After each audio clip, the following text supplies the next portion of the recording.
That's why I always focus on getting to the bottom of it. What is it standing on? What is the understanding here?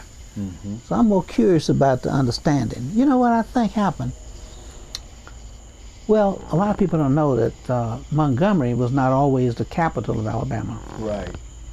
Right. It's a little place called Cahaba. What happened? There was a flood. And they moved the capital to Montgomery.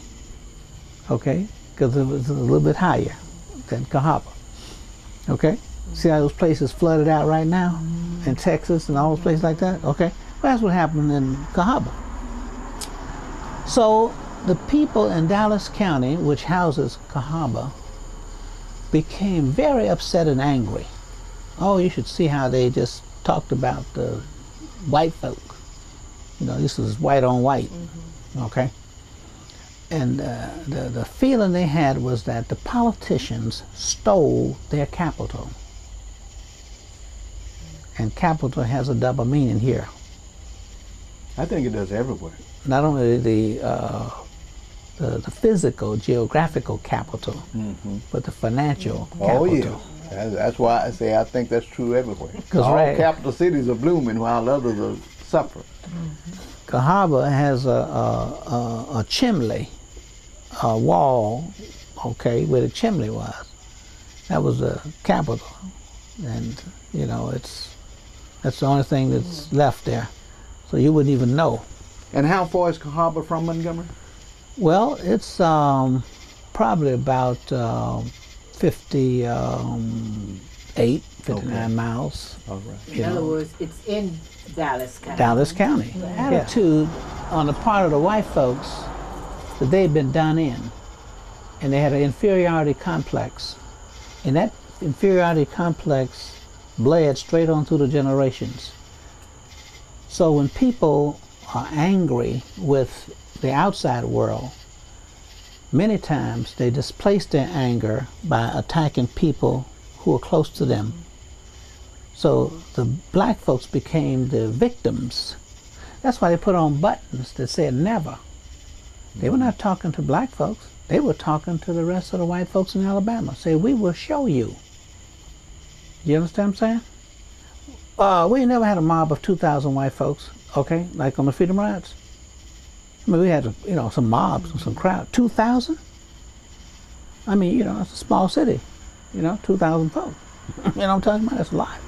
15,000, you got 2,000 out there as a mob. So my point is, they wanted to show the rest of the white folks how mean they can be and how they can keep black folks in their places. So you might have done it in Montgomery, you might have done it in Birmingham, you're not going to do it here. So this is what Mrs. Boynton and Miss Foster and those were faced with. I could see the hope in Selma through their eyes. I didn't know Selma, even though I did all that studying. I knew about the battleship Buchanan being built on the Alabama River, you know, and that kind of stuff, all that. But I didn't know Selma. They did. They grew up there, they lived through it. And even with all the reports that had come out of Selma, they still had hope. They were doing voter registration. When I got there, Ms. Boynton was teaching people how to fill out these forms, application, literacy tests, that kind of thing.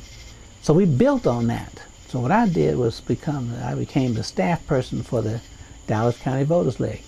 Now, here's what happened. We couldn't get a place to have mass meetings. So the preachers say they're going to blow up their churches and they can't, you know, afford to do that. They're going to foreclose on their loans, all right? And they intimidated the deacons and the trustees and all those people, so they couldn't do it. So Mr. Lewis Lloyd Anderson, Reverend Anderson, was one of the first ones to open up. And that's where Miss Boynton was a member. And Mr. Boynton died. And in his death, there was a resurrection of the movement. Because on the flyer, we said a memorial service for Mr. Boynton and voter registration.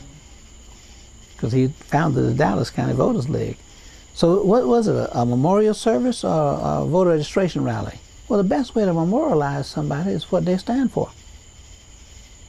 So we had about 350 people. And we had more, but they discouraged them and they knocked out the you know, the tail lights of their cars and all that kind of stuff. Mrs. Boynton was a symbol of resistance. In fact, my office was in her office. That was the headquarters for the whole movement. That's the first headquarters we had, right there, across the street from the city jailhouse. So we wouldn't have far to go. And a group of us were meeting, including the one person who wouldn't take his name off the petition, Mr. Ernest Doyle, was a postman, and he worked for the federal government, and they couldn't fire him from his job. But he was the only one left on that petition because the petition didn't go forward, you know, to desegregate the schools. But that was Boynton, that was Miss Boynton, Miss Foster, and Doyle, and Gildersleeve, and Mr. Blackman, and Chestnut. Those were magnificent seven. All right. So the word got out, and if we met there at that place, the office, overnight, at night, again, they were going to come and arrest us and break up the meeting. That was a common rumor around the whole community. And so they, you know, we had talk to see, you know, what we're going to do. And to a person, we say we're going to meet. That's right. So that was the first stand that we defied the rumor. And that was a way to give people hope. Mm-hmm. So in the final analysis, Mrs. Foster and Mrs. Boynton, Amelia Boynton, was a symbol of hope in that community where there was no hope. There was no hope.